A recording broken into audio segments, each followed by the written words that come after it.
County Commissioner John Willis. And we have County Prosecutor Kelsey Guernsey. My chair. Did I miss any elected officials? Oh, Freddie's in the house. Sorry about that. Freddie Dancy.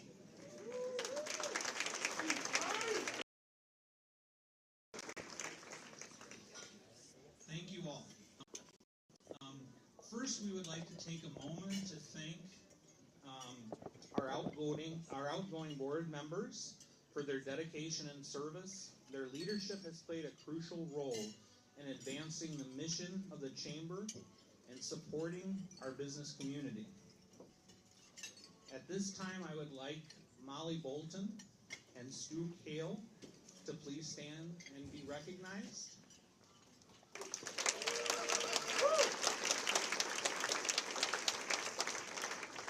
Molly is she's rolling off the board. She was our immediate past chair, and Stu Kale is now our immediate past chair. We want to extend our deepest appreciation to current board members who continue to serve and guide the Chamber. Your commitment ensures that we keep moving forward, and we are grateful for your time, energy, and expertise. Now it is my privilege to introduce and welcome our newly appointed board members, which we are going to install at this time. These individuals bring fresh perspectives, innovative ideas, and a shared passion for success in our business community. So as I call your name, please stand, and we'll wait and hold applause until we have everybody up, if that's okay. Again, I'm Steve Mikulski. I'm going to be your chair. Our executive committee, who I'm privileged to work alongside, Chrissy Siders from True Community Credit Union. She's not with us today. Stu Kale is our immediate past president. Ted Christoff is our secretary. Barry Malik is our treasurer. And again, please stand when I call your name. Teddy over there, I know you're not shy. We have Jeff Baumtrager as a member at large. Kyle Hockley is a member at large. And Chris Simpson is a member at large. That's our executive committee. And please just remain standing. And now I would also like to introduce our 2026 and 27 board members, which are going to now be installed. We have Shantae Bullinger, Keith Book, Mindy Bradish-Orta, Justin Dallenberg, Amanda Hutchins, Jacob Inocencio, James Johnson,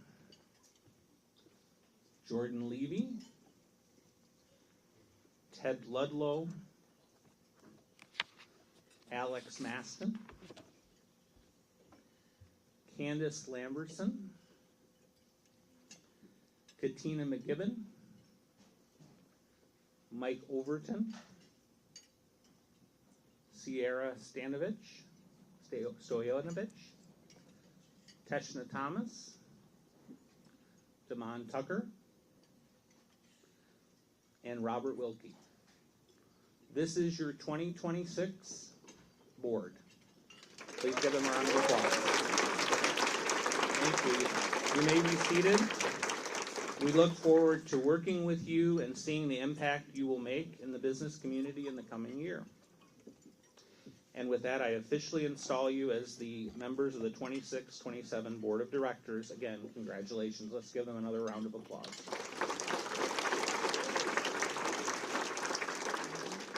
Before we move into today's program, I want to take a moment to express our gratitude to the sponsors that make this event and all of our events possible. We'd like to thank our event sponsors, Consumers Energy, Dawn Foods, Jackson Publishing Company, the City of Jackson, Southern Michigan Bank and Trust, Experience Jackson, and the Brokerage House. Let's give them a round of applause. All right, and on the screens on either side here, we also would like to thank and acknowledge our legacy members, our community champion members, and finally our executive members. Let's give them a round of applause. Thank you again. Your dedication to our community is truly appreciated, and we are really grateful for your partnership and making events like this a reality. Now let's get on with what you're all here for, today's program. And with that, please join in welcoming Ryan Tarrant, President and CEO of the Jackson Chamber of Commerce. Thank you, Steve. Just 1 second while we get set up here. I'm going to use the laptop to advance my own slides.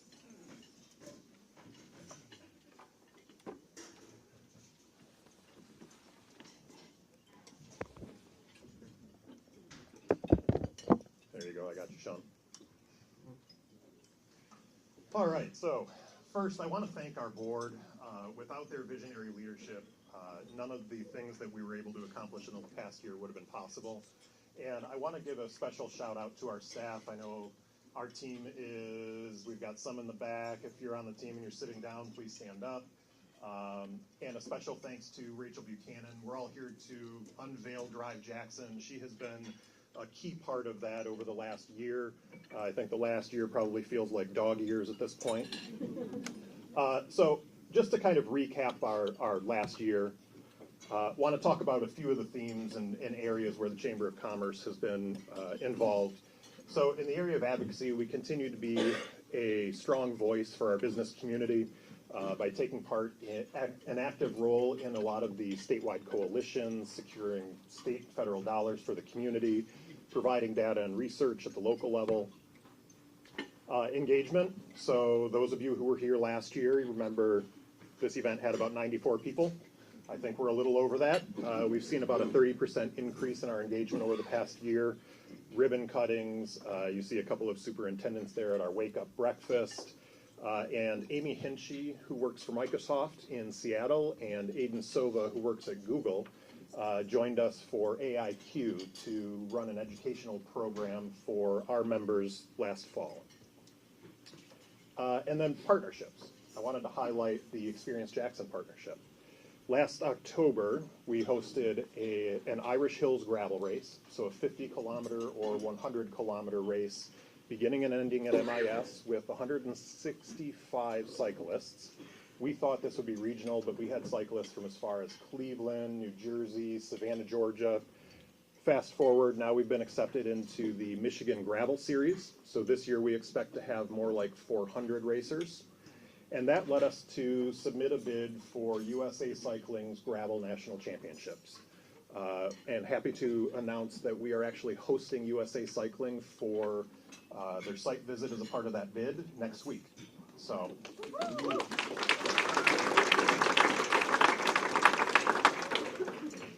now what we've all been waiting for. This is the last year. Last year at this event, we announced we were undertaking this project, Drive Jackson. We started really with a simple kind of problem statement, which is the city of Jackson has lost 40% of its population over the last 60 years. The county has now started to stagnate and even shrink a little bit.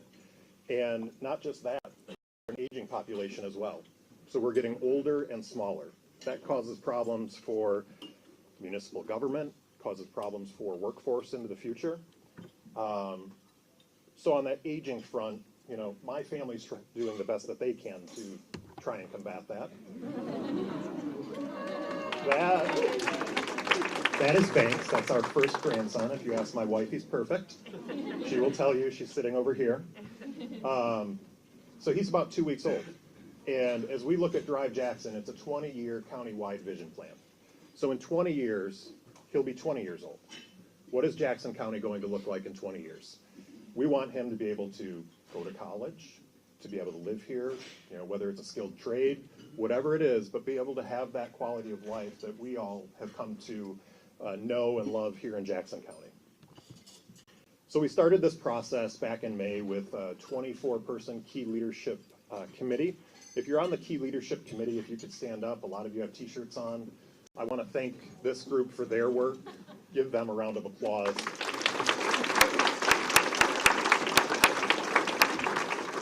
They really led a lot of this engagement over the last year through table talks in person, showing up at events, pop-ups, pushing the online survey. All told, we had more than 1,300 residents in Jackson County who participated. They provided us almost 6,000 data points, inputs to look at what we love about Jackson County. We got the unvarnished truth, really, about where we have improvements to make. And out of that, it created 54 strategies that we can look at and implement over the next 20 years. That timeline took all of about 8 months. Generally, this is a process that takes a community, according to our consultants, 12 to 15 months. We were able to do this in this amount of time without sacrificing any sort of quality because of the excitement in the community, the engagement in the community, and everybody sort of pulling in the same direction on this. I think it's important to take a look at where those engagements came from. So the straight line across is your census data on the screen. The bars are actually those engagements. So you see every city, village, and township in Jackson County was represented in those engagements. The ages, we even hit 15 to 24-year-olds. When was the last time anybody got one of them to fill out a survey? Race and ethnicity really matches what the demographics of our community look like. You know, that Hispanic Latino is actually 50% higher because we translated the boards and went to two of our committee members, Jacob and Alexi, went to a Spanish-speaking mass and engaged afterwards with boards that were made in Spanish so that we could reach every community in Jackson County. Education. So the one area that was a little bit off there was that high school and GED, we actually had our consultants go back and look specifically at those comments. Alexi went back and looked at every single one independently, and it matched what the rest of the community said. You know, it was about the outdoors, it's about safety, it's about education, and so we feel confident that this plan really represents what the community said. I'm just going to leave these up here for a minute. These will all be in the Drive Jackson book, and you'll be able to find them, but these are the sorts of things that we heard as we went through. You know, we need a reputation other than prison town. I know we can be more. I love the lakes and ballparks. I mean, it's a lot of the same things we hear over and over, right? So this led us to have 4 goals. Each of these goals will kind of have subcategories, and then within those come the 54 strategies. So improving the quality of place and identity, investing in education and learning, strengthening housing and economic vitality, and fostering a safe and healthy community. So I want to go through the subcategories real quick with everyone, and then the panel will get a little bit more into the strategies, but probably not all 54. We could be here until 10 o'clock. So the first one, enhancing assets that improve overall community well-being and quality of life. Enhancing the built environment. So this is Woodman Sport and Convention Center in Janesville, Wisconsin. Janesville's metro area is a little bit smaller than Jackson. This is over a $40 million sports and convention center that opened last fall. It's already booked through 2026, and it was done by public-private partnership.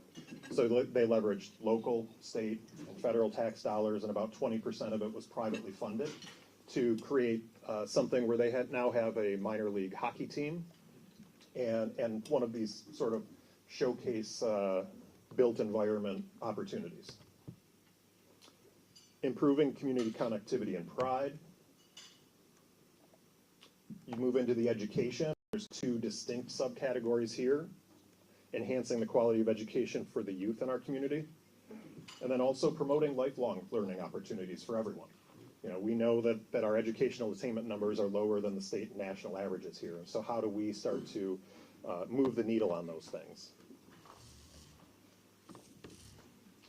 Another example, Hay Bay City and Bay County.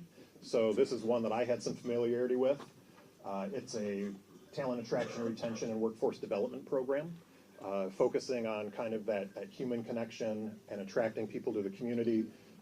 You know, one of the successes was they actually had a Detroit City police officer who sort of started following it, connected with the website for job postings, and is now a public safety officer in the city. So, you know, those are the types of things where you can start to shift that narrative a little bit.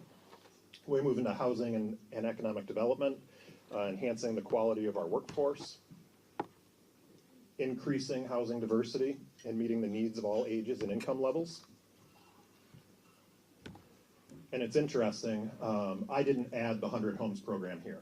So our consultants added a lot of these pieces for us, these best practice examples. So the city of Jackson should be proud because Planning Next, who does this work all over the country, is now using 100 Homes as one of their best practices. But I think when we look at this, you see missing middle housing. We hear a lot about affordable housing. It's really across the board. You know, we need all of those things, and prioritizing all of those things is incredibly important. We had Lieutenant Governor Gilchrist in, and one of the questions somebody asked was on housing, and what he had said was, look, if you don't have $1 million homes, the person that can afford that $1 million home is going to drop into that next category, and eventually at the bottom, people are going to get pushed out. That's why it's important to do all of those things. Supporting, promoting, retaining, and attracting our businesses. So another example. This one is actually Jackson, Michigan. So a couple of weeks ago, we were connected with Heartland Forward out of Bentonville, Arkansas. So they're kind of an offshoot of the Walton Family Foundation, I think, and they do these benchmarking dashboards for communities. And what you see is, you know, they're comparing us here to places that have similar industries to us, so Racine, Wisconsin, and Niles, Michigan, which kind of look like us. We can do comparative metrics and have them at your fingertips. You can plug in aspirational communities, so if you have places that, you know, we aspire to be, we can plug in and actually look and see, you know, how do we stack up? You know, have we started to bridge some of that gap? And the final goal bucket, here, fostering a safe and healthy community, enhancing public safety. Chris Simpson was our co-chair. This needs to be in there. Improve communication and connection between services, organizations, opportunities, local governments, and community members. And they have a Columbus, Ohio, this is not me, Columbus, Ohio example. Shamar, did you see the game last weekend? They were really good when Shamar was there. So they have safety ambassadors, and really it pushes back at about that perception, right? These safety ambassadors will walk downtown employees to their car. They will, you know, give directions, do that sort of thing. But just having their mere presence, you know, has helped make it more safe and make people feel more comfortable. And finally, promoting health and wellness. So now we get to the implementation phase. As we went through this, I sort of always said this was kind of the down payment. Now the hard work and the investment begins. This is going to take a lot of collaboration.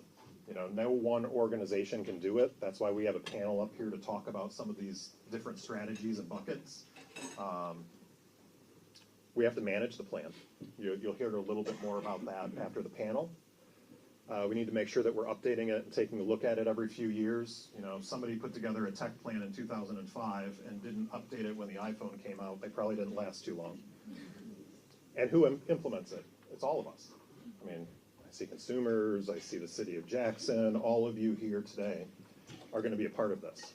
With all of that community engagement, each of you should see a piece of this that applies to you. You should see yourselves in it, how you can engage, whether that's investment, you know, doing those big transformational projects, or plugging into something that's small day to day, but that makes a huge impact.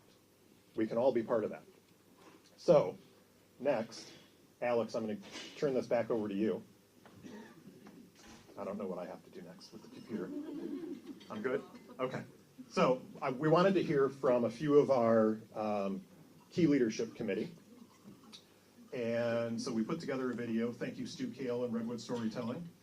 And following the video, I would invite Kelly Crum, our moderator from Jackson Public Schools, and also a key leadership committee member to moderate the conversation. Our panelists can come on up during the video. It's about 4 minutes long. Drive Jackson in one big word is vision.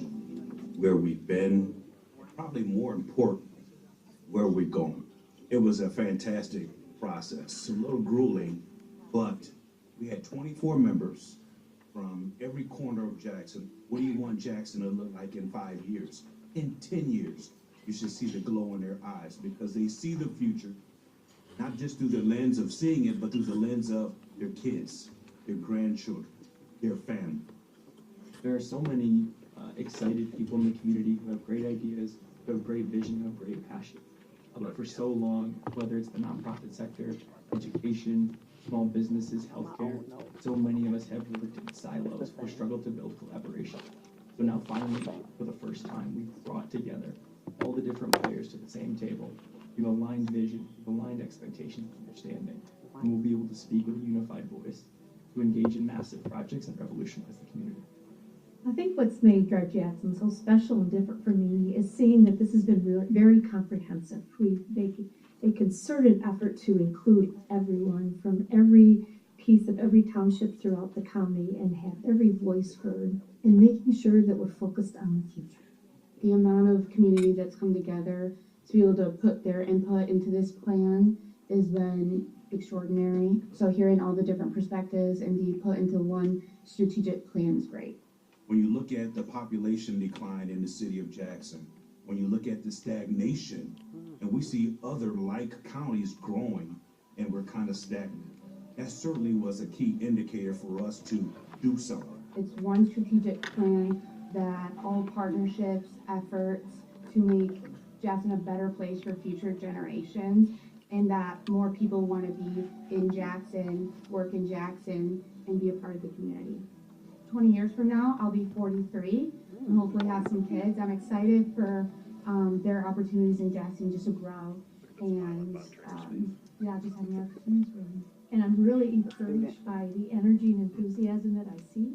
And I know that as we continue to reach these goals and these milestones, things are going to continue to change and improve.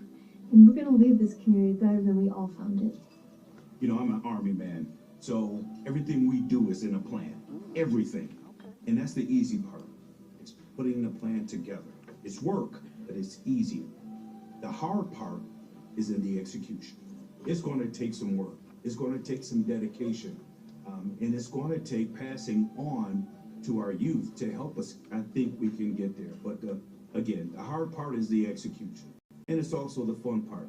In 15 years, Jackson is going to have even stronger schools, even more advanced infrastructure, a thriving food hub, a bustling downtown, community safety, community revitalization, and it's going to be unrecognizable. If you look at our last 10 years, as the energy has begun to build and build and build, if in 2016 you were standing in downtown Jackson, you'd say, no way, if you do what 2026 is going to look like. I can't wait for 2046, and we need to look around and say, okay, what's next? Look what we've been able to accomplish. Let's continue to build on it.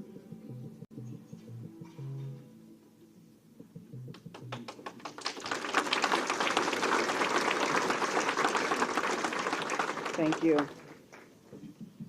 Can you hear me? Make sure. Wyatt, I'm gonna let you give it to me. Can you hear me? Okay, as long as you can hear me. If not, I was gonna put on my cheerleading voice. You want me to do that? All right. Wow, this is so exciting to see you all here today. Good afternoon, and thank you all for being here. That video was awesome. As a little girl growing up in Jackson and what I witnessed and what it is today, I am very, very proud. And so today we're here to talk about the future of our community, where we're headed and how we're going to move forward all together, because it's going to take all of us in this room to make this happen. To build strong communities, it don't happen by chance, y'all. It takes work. And they are built through intentional leadership, transparency, collaboration, meaningful collaboration, I should say, and a shared vision across businesses, education, workforce, housing, health, and overall the quality of life. So this is what this panel represents here, and we are joined by 4 amazing leaders. Thank you so much for volunteering to be here today.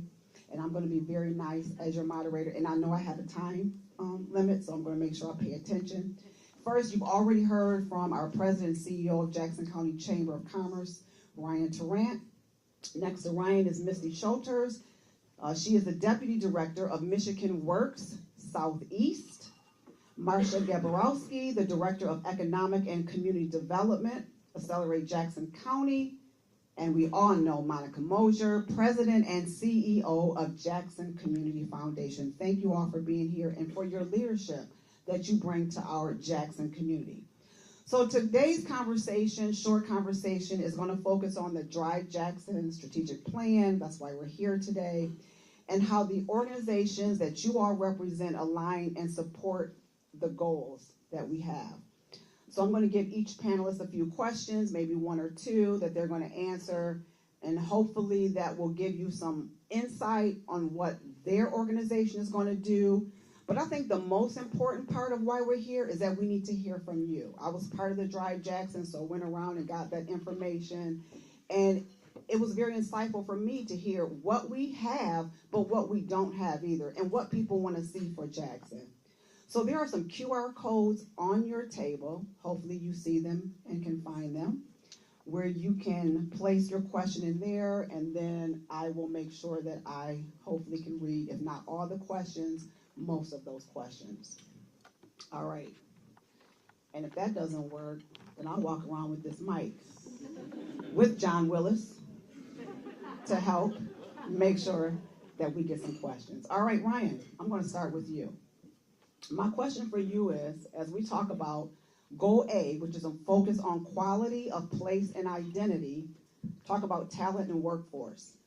So we know that resources are limited in any community you live in. So how can businesses, nonprofits, philanthropy, and residents work together more intentionally to move this plan forward rather than working in silos?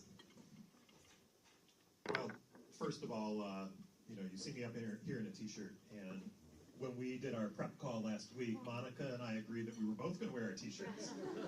But Monica wanted to match her shoes today, and so she looked great. But I wasn't trying to purposely be underdressed. I think that this plan's a little bit different than maybe things in the past. I mentioned it earlier when I was running through things, that it's about alignment. I mean, it's about prioritizing those things that are important to us at any given moment in a community, but then also being flexible enough to be opportunistic when, we saw the dollars that, came into the city, and we mentioned the 100 Homes program through ARPA, taking those opportunities. I mentioned the Walton Family Foundation. We don't have to have the Walton Family Foundation here. We just need to have alignment. And the things that are going to make this plan different is that it is community driven. It's that we have someone here to actually implement it for the next 15 months through the Community Growth Academy. We'll hear from Alexi Milliken in a few minutes. And then also the creation of a vision council, because we were incredibly intentional in how we went about collecting those engagements, who was on that key leadership committee. And now it's about taking those individuals from those organizations that can really drive this forward and keep it top of mind for the next 20 years. All right, sounds good. Misty, I'm big on education, and most people in this room, if you don't know, that's me, all about education. And I think about the pipeline, building a talent pipeline. So how is workforce development partnering with schools and community organizations to help employers build a reliable talent pipeline for both current and future jobs? Yes, so just a little story here. I have a 9 and a 12-year-old, and when I ask them what they want to be when they grow up, they tell me a nurse, a teacher, or a mother. And the reason why they say those 3 things is because that's what they've been exposed to, right? And so schools, community partners, private sector employers, we all need to come together and collaborate and offer career exploration. So there are hundreds, thousands of opportunities for our youth. We need to fill that pipeline by exposing them early and helping them with responses when asked at 9 and 12 have a laundry list of opportunities that they're looking for. And so that's how I see the community coming together to help with that pipeline. All right, thank you. Marcia, housing opportunity and direction. The Jackson Housing Collaborative is an important part of the work happening across this Jackson community. As we think about housing within this long-term plan, can you share the collaborative's charge and where you see the greatest opportunity ahead for its work in the coming years? Right. So the Housing Collaborative was formed through an idea from our CEO, Keith Goldwater, for Accelerate Jackson County to lead the charge of taking a more holistic and comprehensive view of the housing needs of the Jackson County and community-wide. As Ryan had said earlier when he was unveiling the plan, there's a lot of best practices that can fit, and it's a wide, diverse amount of housing need that we have here in Jackson County and across the state and the nation. When Keith was looking, he had his own story of the hurdles that he had looking for his home when he was moving here in Jackson to Jackson County, and kind of saw it as a call to action to bring together a diverse group of community leaders from the city, the county, private sector, our partner organizations, to take an economic development approach to housing needs. Get that data. What can Jackson County support? What does our industry need? The workforce, our residents, and then work with our communities. Who can support what? What community is able to support what type of housing? And it's such a big initiative. It's such a big task to look at all of the different factors and the steps of housing needs. But that's why we're here, to be able to take that big project, break it down, like I said, from an economic development standpoint, get that data, and then find the sites, clear the hurdles, and then market them. Clear the hurdles for our developers. Make these sites ready and easy for development, and have the developer tell us why they're saying no. Clear the hurdles, make them zoned properly and everything, and then put them to market. And so that's what we've already started. I think they've been meeting for the last 8 or so months, and that's what we're striving to currently. All right, thank you. My next question is for Monica. How do you see the Jackson Community Foundation helping accelerate progress on this 20-year plan? So, as you can imagine, As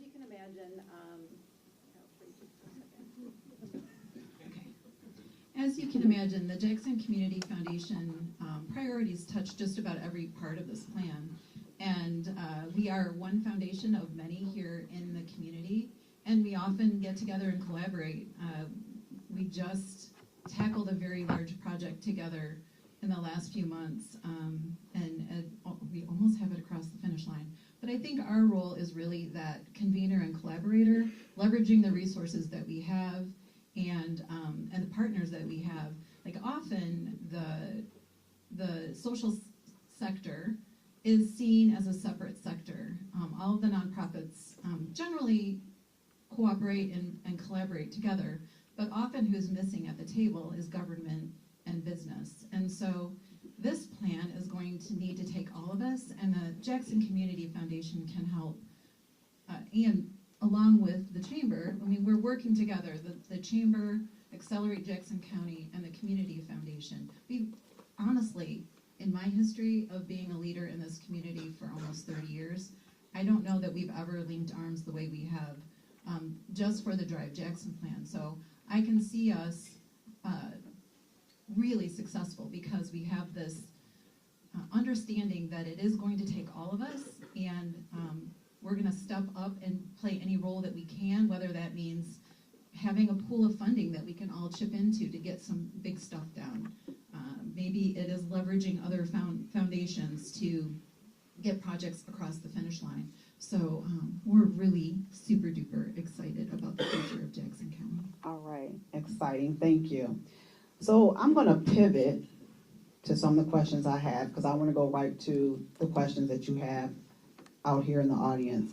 And one of the questions is, what do you believe is going to attract new residents to the Jackson community? What do you think our community is lacking most when it comes to gaps in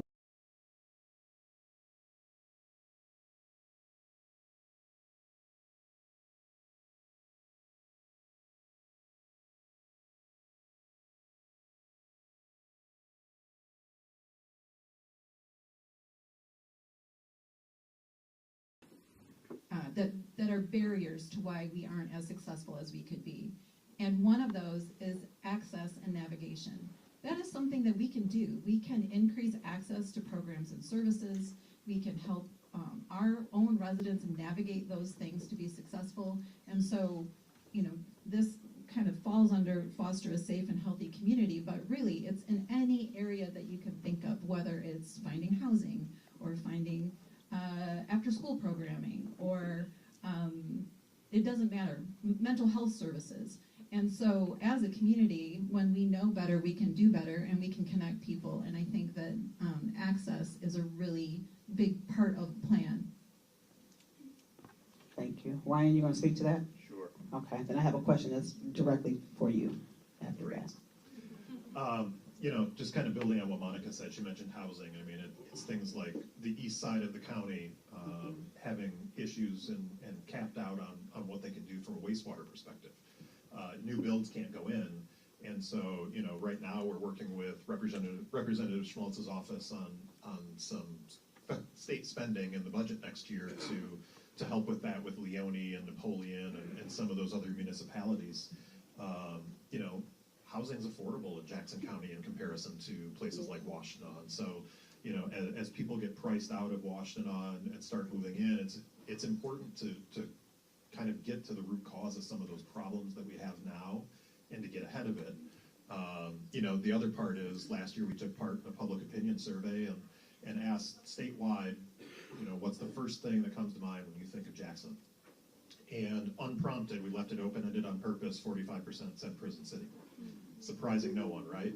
And so, part of this plan is changing that perception of our community.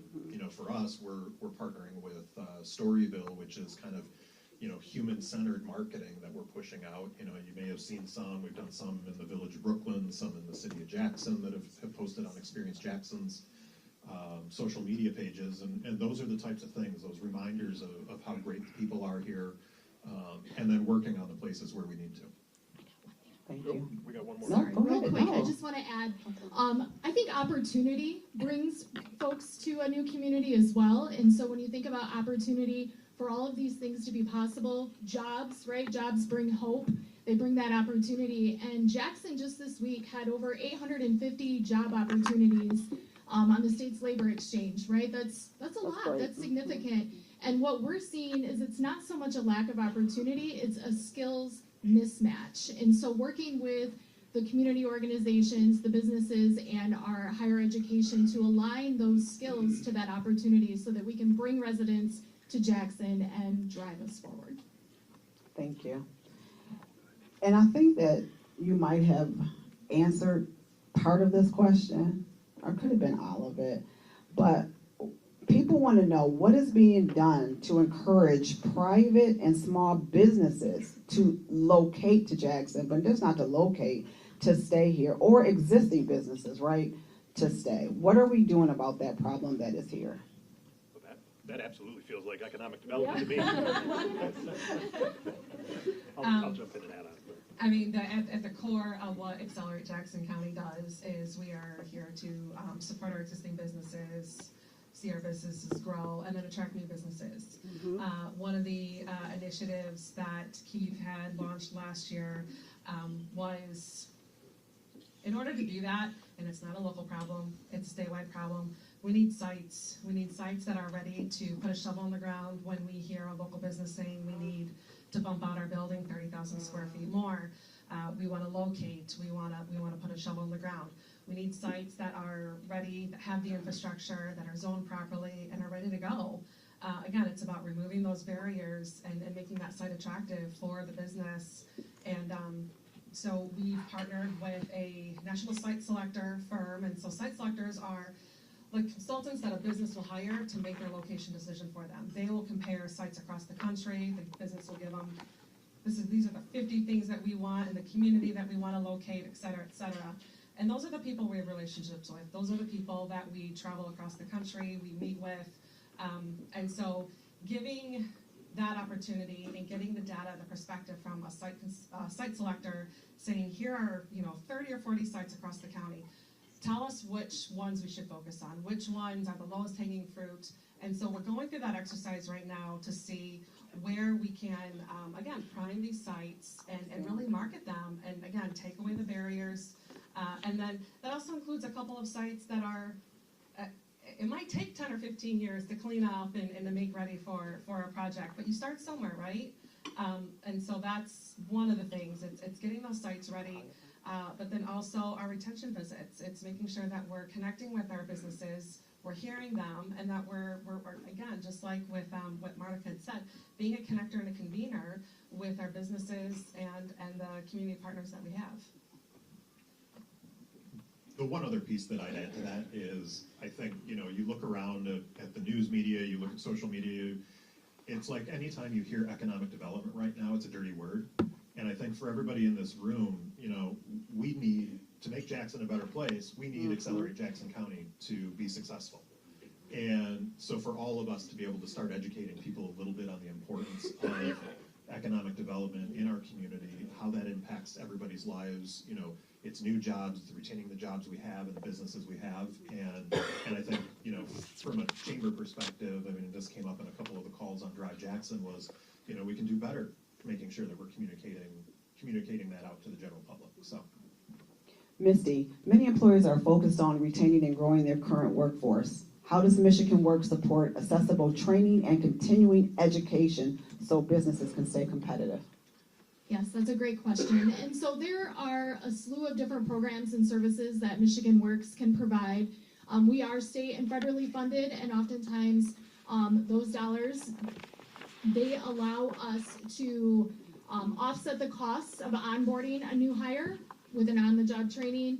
We can also do incumbent worker training. So if the business is maybe bringing in a new line or there's a new software system that they need to learn, we have dollars available to help support that business, upskill their current employees, making not only the business competitive, but the employee as well. We partner with different training providers on ensuring that folks that are interested in registered apprenticeships, we are an intermediary, we can help support those services as well. And so it's really about what the employer needs, what tailored services they're looking for, what skills they need. And we have business services reps that meet with them to fact find and really develop a tailored plan to meet their needs. All right, thank you. So we are getting close to our time, but I have a question for all of you, and I'm gonna start with Monica. If we're sitting here 5 years from now and this plan is working, what will residents notice that feels different in Jackson? Oh man, you're gonna walk down the street and you're gonna feel it. You're gonna know your partners. You're gonna know who to call when you need help with something. We're all gonna have worked on this program, this plan together, so we're gonna know each other better. We're gonna knit the fiber between our organizations, and we're gonna show up in 5 years and have more and more pom-poms, because I don't think there's enough for everybody today. But we are gonna cheer on the progress that we've made. And the biggest thing is going to be our connective tissue and the way that we're going to be able to, that we've already leveraged, and we will continue to work better together. All right, pass that mic down. That same question. In 5 years. So to me, that's progress. So I want to see, I envision shovels in the ground. We will be to a point where we will attract that new housing development or a new spec build or the new construction of buildings, commercial or industrial, that shows that our businesses are growing here in Jackson County, or that we are attracting new industry into the county, creating jobs. I think Monica said it best with knit The fiber? Yes, I love that. You know, in 5 years, what I see and I feel can happen is the community also knows there's no wrong door. And so if there is a need that they have and they walk into Accelerate Jackson's going to be able to connect them. And same with the chamber and same with Michigan Works Southeast. No wrong door. Yeah, I think for us, you know, when I look at the Chamber of Commerce and I look at Experience Jackson, and I mentioned, you know, that public opinion poll in the Prison City and the perception, I think you start to see that perception shift, not just here in our community, but outside of our community, where you have more visitors, you have new housing going in. You know, people will go down to the Armory, and instead of it looking like a vacant lot, they're going to go to Grow Jackson's Experience Jackson Beer Garden that we're sponsoring, that is going to open this summer, Jacob? This summer. I mean, those are the types of things that we can build in our community. You know, we deserve to have nice things, and I think you will see those. You know, it's the 40 transformational projects in 20 years. How do we get 40 transformational projects in 20 years? It's through that alignment, you know, prioritizing those things, making sure that things like the beer garden are happening, things like the mountain bike trails and the movement project at Ella Sharp Park are happening, you know, and getting behind those collectively and just doing it. So. Thank you to our panel. I couldn't get to all the questions, but Ryan will have the questions, and somehow that we will get those out to you. We want to make change in our community. It starts with us. I'm excited about Jackson. You are here because you believe in your community, and so we're going to rally behind this 20-year plan. I think we got our pom-poms. We want to do something up in here. I'm getting excited. So thank you all for giving us space today to give you some insight about our next steps. I'll turn it back over. All right, next we have a short, brief video, and then we'll be joined by Alexi Milliken, our Community Growth Academy Fellow. So, Alex, if you want to hit it. I see her running around. Personally, you know, I've been a lifelong. So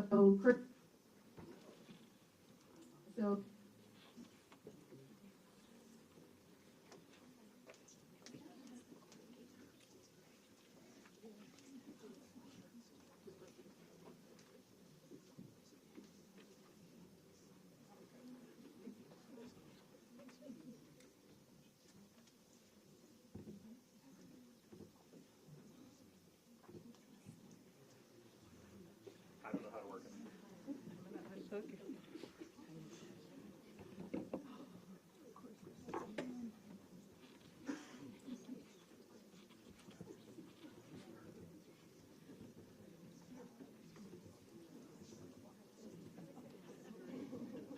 personally, if not.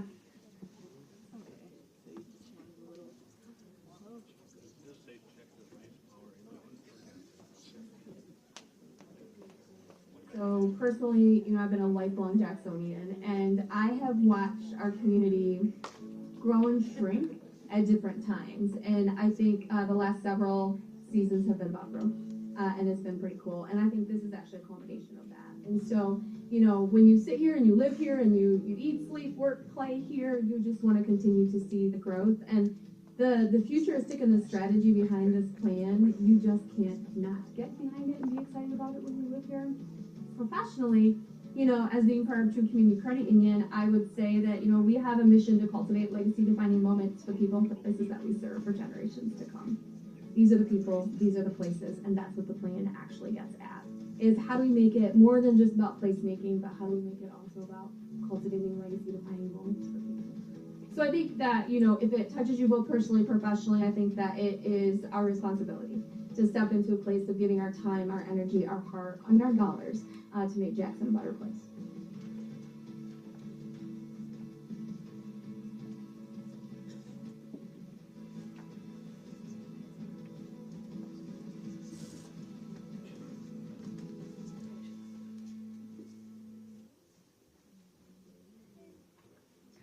All right. Hello, everyone. My name is Alexi Milliken. I actually grew up on the corner of Springbrook and Horton, and I'm a graduate of Parma Western High School, so I'm a Jacksonian. Thank you. Last May, I graduated from the University of Michigan. I got my degree in public policy. That's right. I love this crowd. Previously, I served as the Policy and Research Director for the state's Population Growth Office. There, I was working on initiatives for talent attraction and retention to support businesses and families and grow our state. I'm really excited because Michigan is actually experiencing positive net migration for the first time in decades. Now, I know I have some state elected officials in the room and folks who work at the state level, and I do want to underscore, I loved that work. But when you're from a place and you love that place, you're always itching for ways to bring it back. I've been very eager to bring this kind of work home. I know personally how Jackson has been impacted by these economic transitions we've seen in the past few years and decades. My father was one of the many parents who were laid off during the Great Recession, and our family really struggled to recover, like a lot of families. I want to be part of the strategic decision-making in our town that I know is going to build long-term prosperity for decades to come. That opportunity came when I was selected for the Key Leadership Committee, along with many other folks who I know are in this room. Together, we parsed through data, we looked at different projections from our consultants, and we've created this collaborative strategic plan to guide these next 20 years. Now, we're at the most crucial part of the process. This isn't the end, it's the beginning. We know what's at stake. We're projected to lose 10% of our population by 2050.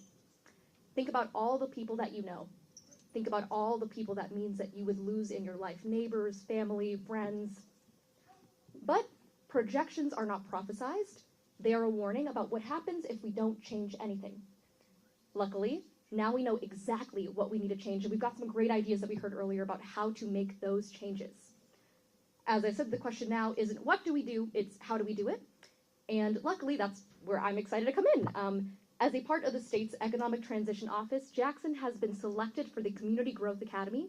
This is an initiative to build positive growth across the state of Michigan in 10 selected communities. As a part of that program, I will be serving for the next 15 months to kickstart this 20-year growth strategy. But having said that, I do want to underscore that the future of our community can't and doesn't lie with any one entity or organization or person. Instead, this is a critical and beautiful partnership. As Ryan said earlier, we are very excited to launch the announcement of Drive Jackson's Vision Council. So this is going to be a cross-leadership body created to guide and implement Drive Jackson, this strategic plan. They're going to be serving as the plan's long-term accountability engine. They're going to monitor progress, align partners, shared goals, and help us build a prosperous and resilient Jackson by 2045. The council's purpose is long-term success. It is not dependent on one personality or group of people, and it's intended to outlast political terms. As you can see, these are some of the folks here who have already decided to support this wonderful initiative and be a part of the kind of strategic decision-making that's going to turn this plan into actuation.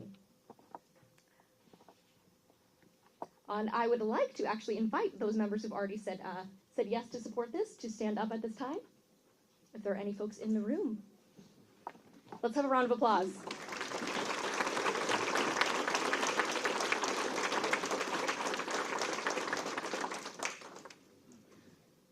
The future of Jackson is shaped by all of us. As you guys read through this plan, I hope you see yourself, your Jackson story, your family, your work, and your organization. I know that I see myself in this plan. In Jackson, my mother, a preschool teacher, and my father, a driver for Schwann's, they were able to build a prosperous life for their family. And me, a first-generation college student, I was able to make my dreams come true in Jackson too, thanks to very generous local organizations who sponsored my education. We all have a stake in making our dreams a reality in Jackson. Those stories and the work that we're uniquely engaged in, that is what's going to turn this plan into a reality. With that in mind, please read the plan. I know it's 74 pages. We do have some summary one-pagers in there. Having said that, I think there might be a propensity to go in there and find the bucket that most closely aligns with the work you're doing, and you should do that. We're excited for you to do that. But I'm also excited for everybody to take a look at holistically some of these strategies, and maybe read over some that you might not be engaged in, but are interested in, because that's where strategic alignment comes in, these kind of transformational projects where multiple people and organizations can come together on a larger goal. That is exactly what Drive Jackson is meant to effectuate. And I think as long as we're all going in and taking a look at those, that is exactly what we will create. Using the QR code that we're going to have on our website, you can go ahead and subscribe to our newsletter and continue to engage in our community conversations. If you're seeing a bucket or strategy that you work on or would like to, you also can subscribe to that specific goal. We are in a period of immense change. In this period of transition, community-driven plans like Drive Jackson are going to be the difference between intentionally shaping our future and receiving a future that is an accident, for better and for worse. The future of Jackson will not be written for us, though. It will be written by us. We've already written it. We get to define ourselves and who we are and who we could be, but more importantly, who we want to be. And I invite you to join us in driving the community of Jackson forward into a prosperous future for the next 5, 10, 15, and 20 years and beyond. As we look ahead, it's important that we hear from leaders who not only understand the power of community vision, but who have dedicated their careers to strengthening the institutions that support it. One such leader is Kathy Wilson, whose commitment to service and deep experience in public policy and corporate stewardship make her an invaluable voice as we close today's conversation and towards the work ahead. Kathy is the Executive Director of Corporate Giving, where she directs the corporate giving and volunteer programs, also serves as Secretary and Treasurer for Consumers Energy and the CMS Energy Foundations. Before joining the corporate giving team, she served as the Executive Director of State Governmental Affairs, where she spearheaded the company's advocacy efforts in the Michigan legislature. Kathy also has experience in state government. She served in a variety of positions, including Deputy Policy Director for Governor John Engler, Legislative Liaison for the Michigan Department of Environmental Quality, and Legislative Staff Member in the Michigan Legislature. Kathy holds a Bachelor of Arts degree in Communications and Political Science from Michigan State University, go green, and a Master of Public Administration from Western Michigan University. Kathy is a board member of the Michigan Political Leadership Program and Michigan Youth in Government. She's also engaged in a variety of volunteer service roles in her church and in her community. Thank you, Kathy, for sharing your leadership and being part of this important day. Your commitment to our community strengthens the work ahead.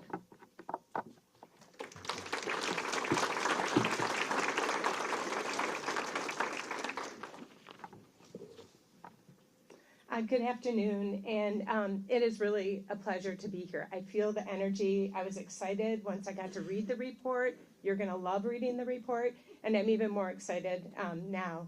Well, Consumers Energy is really proud to call Jackson our home. As we approach our 140th anniversary of the Foote Brothers founding of our company, we are reminded of our deep, lasting roots in this community. In my role in corporate giving, I see the heart of Jackson every day. It is such a privilege. I see how connected the people are. I see where people know each other and we show up for one another.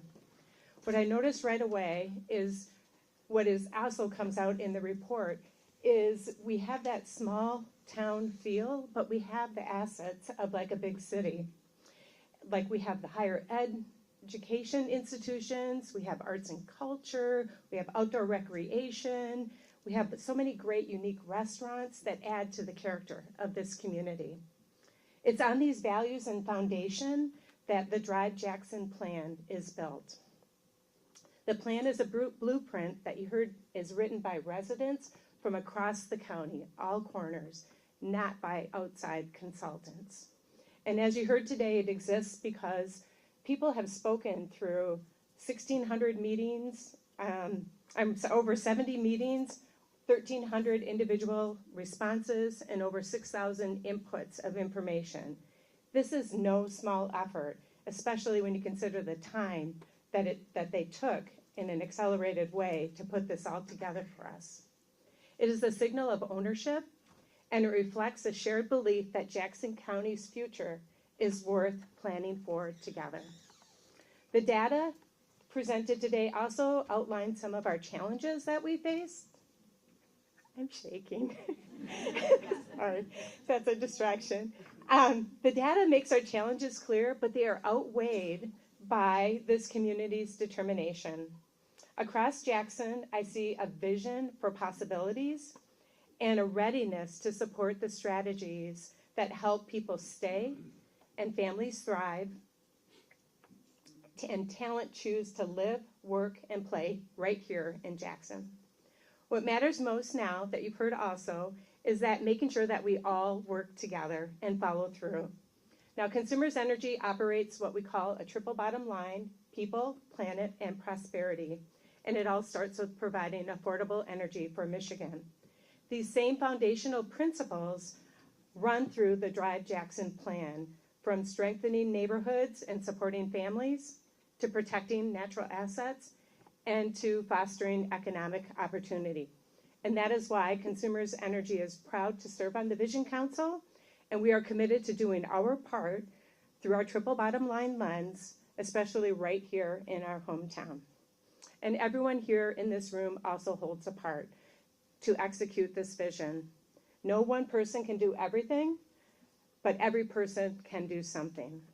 And when all of our contributions of time, talent, and treasure all come together, I am confident that together we are going to celebrate the milestones along the way as we see what has been written in this plan come to a reality and paper to progress. Jackson has the foundation, Jackson has a community-minded people, and Jackson has a plan. So now we ask all of you to join Consumers Energy and others, all the leaders of Drive Jackson, in bringing this plan to life. Thank you for being part of today's event, and please take a copy of the full plan with you. I believe they will be on a table as you exit. Thank you so much. Have a wonderful afternoon.